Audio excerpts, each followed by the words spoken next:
Before I go, I want to give you a voter fraud update.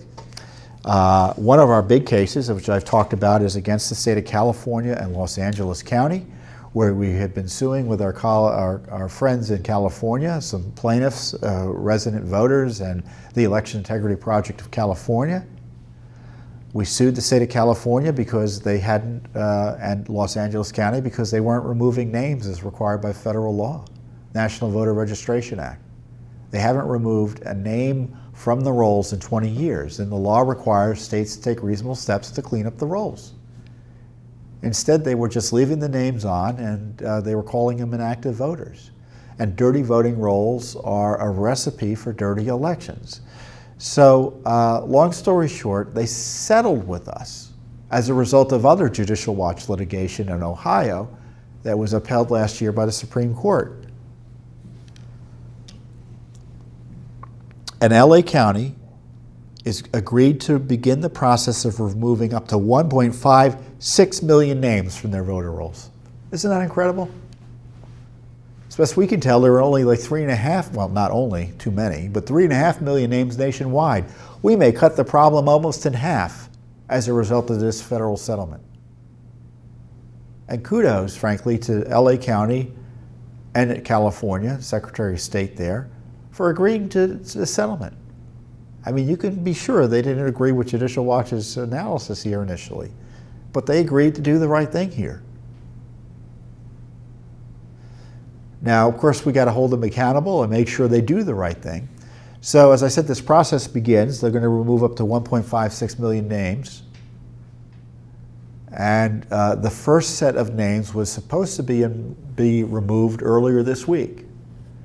So we've reached a significant milestone. Now, the thing is, I don't know how many names they removed, if any, but it's proceeding. And as I said, this is the most historic piece of litigation on this issue ever, because of the sheer volume of names that are at issue here. So there's going to be a group of names removed this year, and then 2 more years from now, and 2 more years after that. I think that's the calendar, more or less. It's a slow process. The names have built up over 20 years. But you can be sure that we're going to go to other places in California to make sure that other names are cleaned up, as LA County is doing, and other states that have similar problems, not as egregious as California, but there are other states out there. We listed a bunch of them a year or so ago. You can look online. I don't have them off the top of my head. They include places like Virginia, Illinois, where they have more names in the rolls in certain places in those states and the Commonwealth of Virginia than are eligible to vote. That's a pretty good indication that they're not taking reasonable steps to clean up the rolls. Now, another big issue out in California, and it's one in North Carolina as well, where a Republican candidate, there's going to be a new election for a congressional seat in North Carolina, because it looks like a Republican operative had illegally gathered ballots and may suppress them because as a result of the illegal gathering of ballots, which has caused the result called the results of the election into dispute.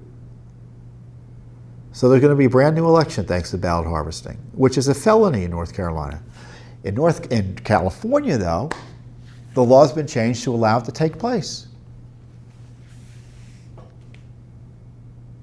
And ballot harvesting is legalized fraud, in my view, because there are almost no sufficient checks in place to make sure that you give someone a ballot, it's actually voted upon, or actually moved.